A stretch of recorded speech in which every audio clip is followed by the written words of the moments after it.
அன்பான இறைமக்களே, உங்கள் அனைவரையும் நம் ஆண்டவராகிய இயேசு கிறிஸ்துவின் நாமத்தினால் வாழ்த்துகிறேன். நம் ஆண்டவர் இரக்கமுள்ளவர், ஆனால் அவர் நீதியுள்ளவரும் ஆவார். எரேமியா வாழ்ந்த காலத்தில் யூதா மக்கள் கடவுளை விட்டு விலகினர். அதனால் பஞ்சம், போர், துன்பம் போன்றவை வந்தன. இந்த சூழலில் எரேமியா மக்களுக்காக கண்ணீர் வடித்து மன்றாடினார். எங்கள் குற்றத்தையும் எங்கள் மூதாதையரின் தீமையையும் நாங்கள் ஏற்றுக்கொள்கிறோம். இது உண்மையான மனமாற்றத்தின் அடையாளம். அவர் பிறரை குறை சொல்லவில்லை, தங்களுடைய பாவத்தை ஒப்புக்கொண்டு நீர் எங்களோடு செய்த உடன்படிக்கை நினைவு கூரும் என்று இறைவனின் இரக்கத்தை நாடினார். இன்றும் நமது வாழ்க்கையில் சிக்கல்கள் வரும்போது முதலில் பிறரை குறை கூறாமல், ஆண்டவரே என்னை மாற்றும் என்று ஜெபிக்க வேண்டும். ஆண்டவரே என் பாவங்களை மன்னித்தருளும். இது ஒவ்வொரு கிறிஸ்தவனின் தினசரி ஜெபமாக இருக்க வேண்டும். கடவுளின் இரக்கமே நமக்கு புதிய வாழ்வை தருகின்றது. இந்த பூமியிலே நல்லவர்களும் தீயவர்களும் ஒன்றாகத்தான் வாழ்கிறார்கள். ஆனால் இறுதியில் கடவுள் நீதியோடு தீர்ப்பு வழங்க வருவார். அதனால் நாம் நல்ல விதைகளாக இருந்து நம்முடைய பாவங்களுக்கு மன்னிப்பு கேட்டு ஆண்டவருடைய இரக்கத்துக்காக மன்றாடுவோம். அன்பும் இரக்கமும் நிறைந்த எங்கள் விண்ணக தந்தையே இறைவா, உம்மை போற்றி புகழ்ந்து ஆராதிக்கிறோம்.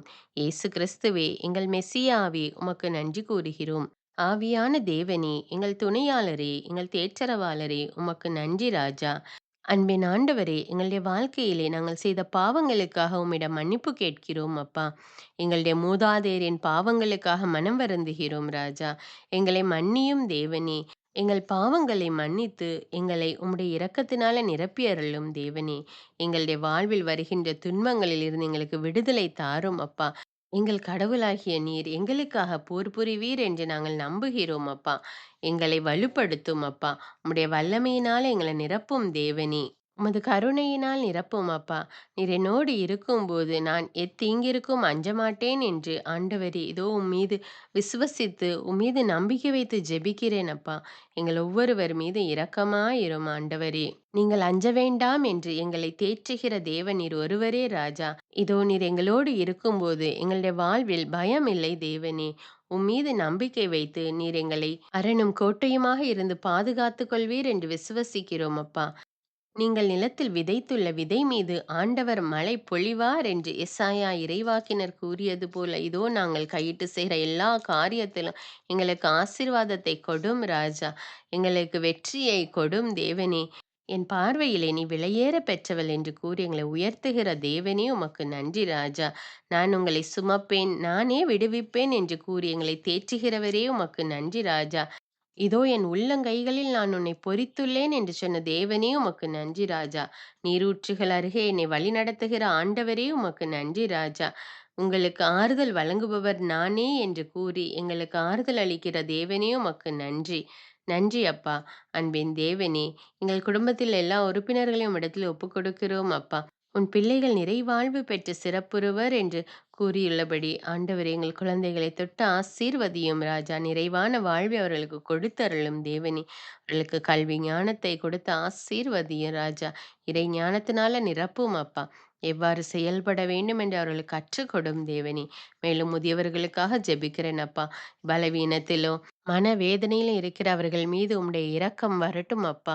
அவர்களை தேற்றும் அப்பா. அவர்களை ஆறுதல் படுத்தும் அப்பா. அவர்களுக்கு தேவையான உடல் உள்ள சுகத்தை கொடுத்தருளும் தேவனே. அப்படியே நீர் செய்கிற கிருபைக்காக நன்றி ராஜா. என்னை முழுவதுமாக உம்மிடத்தில் ஒப்பு கொடுக்கிறேன் ராஜா. எல்லா துதிகான மகிமை உமக்கே செலுத்துகிறேன். இயேசுவின் இன்ப நாமத்தில் ஜெபிக்கிறேன். ஆமேன். முதல் வாசகம். இறைவாக்கினர் எரேமியா நூலிலிருந்து வாசகம். அதிகாரம் 14. இறைவார்த்தைகள் 17 முதல் 22. ஆண்டவர் எரேமியாவுக்கு கூறியது: நீ அவர்களுக்கு இந்த வாக்கை கூறு.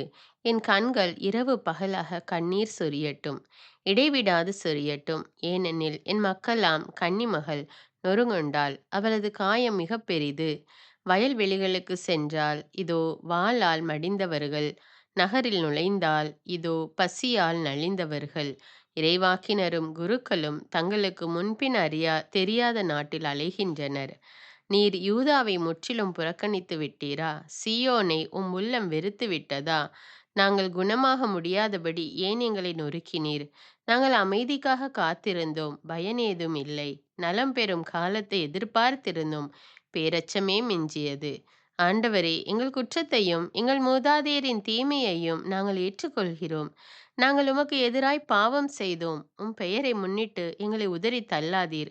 உம் மாட்சிமிகு அரியணையை அவமதிக்காதீர். நீர் எங்களோடு செய்த உடன்படிக்கையை நினைவு கூரும். அதனை முறித்து விடாதீர். வேற்றினத்தாரின் தெய்வ சிலைகளுள் மழை தர வல்லது எதுவும் உண்டா? வானங்கள் தாமாக மழை பொழிய முடியுமா? எங்கள் இறைவனாகிய ஆண்டவரே, நீர் அல்லவா அதை செய்யக்கூடியவர். நாங்கள் உம்மையே எதிர்நோக்கியுள்ளோம். ஏனெனில் இவற்றையெல்லாம் செய்பவர் நீரே. ஆண்டவரின் அருள்வாக்கு. இறைவனுக்கு நன்றி. நற்செய்தி வாசகம். புனித மத்தேயு எழுதிய தூய நற்செய்தியிலிருந்து வாசகம். அதிகாரம் 13, இறைவார்த்தைகள் 36 முதல் 43 வரை.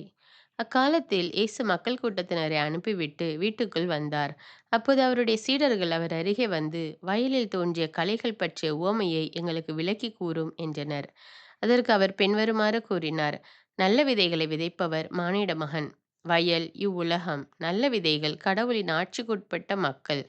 களைகள் தீயோனை சேர்ந்தவர்கள். அவற்றை விதைக்கும் பகைவன் அலகை. அறுவடை உலகின் முடிவு. அறுவடை செய்வோர் வானதூதர். எவ்வாறு களைகளை பறித்து தீக்கிரையாக்குவார்களோ அவ்வாறே உலக முடிவிலும் நடக்கும். மானிட மகன் தம் வானதூதரை அனுப்புவார். அவர்கள் அவருடைய ஆட்சிக்கு தடையாக உள்ள அனைவரையும் நெறிகெட்டோரையும் ஒன்று சேர்ப்பார்கள். பின் அவர்களை தீச்சூளையில் தள்ளுவார்கள். அங்கே அழுகையும் அங்கலாய்ப்பும் இருக்கும். அப்போது நேர்மையாளர் தம் தந்தையின் ஆட்சியில் கதிரவனைப் போல் ஒளி வீசுவர். கேட்க செவியுள்ளோர் கேட்கட்டும். இது கிறிஸ்துவின் நற்செய்தி. கிறிஸ்துவே உமக்கு புகழ்.